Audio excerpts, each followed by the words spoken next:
السلام عليكم ورحمة الله تعالى وبركاته. إن شاء الله فيديو اليوم يلقاكم بخير وعلى خير، وإن شاء الله تكونوا بصحة جيدة، صحة فطوركم وصحة رمضانكم، وإن شاء الله ينعاد علينا وعليكم بالصحة والستر. اليوم رايحة نتقاسم معاكم بوراك بالسلق أكثر من رائع، يعني خفيف وبنين. إن شاء الله تعجبكم وصفة اليوم. نروح نشوفوا المكونات. هنا عندي كمية من الملح، عندي حوالي بصلة صغيرة، عندي مكعب فلفل حار، عندي سكالوب، وعندي السلق. نروح مباشرة لكيفية التحضير. هنا عندي حوالي مغرف كبيرة زبدة، راح نزيد معاها كمية من الزيت، ونزيد نحط عليهم كمية البصل ومكعب فلفل حار اللي كنت خدمته معاكم يعني قبل وشاركت الوصفة تاعو معاكم. هنا راح نخلي البصل تاعي يتقلى مليح، وبعد ما يتقلى البصل عفوا راح نزيد له الملح والفلفل الكحل، ونخلي البصل تاعي يتقلى مليح. وبعد ما يتقلى البصل مليح راح نزيد عليه كمية سكالوب،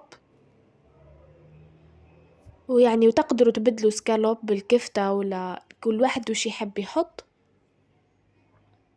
هنا راح نخلي سكالوب تاعي يزيد يتقلى مليح، ونروح مباشرة نوجد البطاطا تاعي. هنا عندي كمية من الماء حطيت فيها الملح، وراح نزيد نحط عليها البطاطا اللي هي حوالي 2 كعبات صغار. وهنا راح نزيد نحط يعني بعد ما يتقلى سكالوب تاعي راح نحط له مغرف صغيرة طماطم ومغرف صغيرة هريسة، ونخلطهم مليح، ونزيد نحط عليهم كمية السلق. هنا راح نحط كمية سلق، ونخلي السلق تاعي يعني يطيب ويتقلى مليح. وبعد ما يتقلى السلق تاعي، يعني بعد ما نشوفه يعني ذبال يعني ولا يعني كمية صغيرة، نروح يعني نوجد البوراك تاعي. هنا البطاطا تاعي تكون يعني سيبون طابت. نروح نشوف الورق تاع البوراك تاعي. هنا راح نحكم الورق نقصهم على نصف، يعني باش يجيني التشكيل تاعهم ساهل. هنا راح ندير معاكم 2 أشكال، يعني راح ندير سامسة وراح ندير لي سيجار. هنا راح نبدأ نشارك معاكم كيفاش يعني نخدم السامسة تاعي. راح نحكم هذيك النصف تاع الورقة، نزيد يعني نطبقها على 2 باش تجيني صغيرة ويجيني التشكيل تاعها ساهل.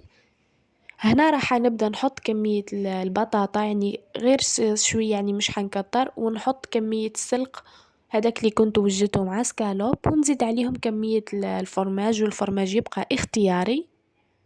ونبدأ نشكل في المثلث تاعي يعني من الشط تاع الورقة تاع البوراك، ونبدأ يعني نطويها. يعني هنا كون نلقى يعني كاين زوائد يعني في الجوانب نقدر نحيهم. هنا راح نكمل نطوي الورقة تاعي، وهنا هداك يعني الزوائد اللي نلقاها في الحبة مع الشط يعني نحيهم بس بالموس كما قاعدين تشوفوا. وراح نحكم هذاك الجزء اللي يبقى لي يعني ماهوش محكوم، راح نحكمه يعني بكمية من البطاطا. راح نحط كمية من البطاطا ونلصقه في الكعبة تاع الصامصة تاعي. وهذا هو وكانت هذه هي الحبة تاع الصامصة تاعي. نزيد نروح نوجد معكم يعني كعبة تاع لي سيجار. هنا راح نبدأ بالبطاطا. البطاطا دائما ما نكترش غير شوية، يعني باش ما تجيش غالبة على السلق والسكالوب تاعي. هنا راح نحط كمية لا بأس بها من السلق، وبلا ما ننساو نزيدو عليهم كمية الفرماج اللي تبقى اختيارية، يعني اللي ما يحبش الفرماج يقدر ما يحطوش.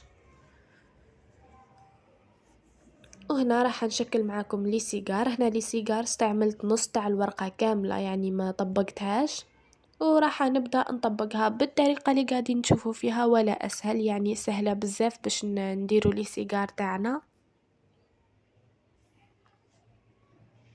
وهذه هي الشكل تاع لي سيجار تاعنا، وكملنا الكمية تاع البوراك تاعي كاملة. راح نعدلكم يعني الشكل النهائي يعني قبل ما نقلي البوراك كيفاش جاو الحبات تاع السامسة ولي سيجار تاعنا يعني متحوفين. هنا نروح نقليهم مباشرة. هنا الزيت عفوا النار تكون متوسطة، ونخليهم يتقلاو يعني بعقلهم. هنا بديت نقلي في الصامصة تاعي، وزدت قليت لي سيجار، وكانت هذه هي وصفة اليوم، يعني حقيقة وصفة أكثر من رائعة، نتمنى تجربوها. نخليكم في أمان الله حبيباتي، السلام عليكم وصحة فطوركم.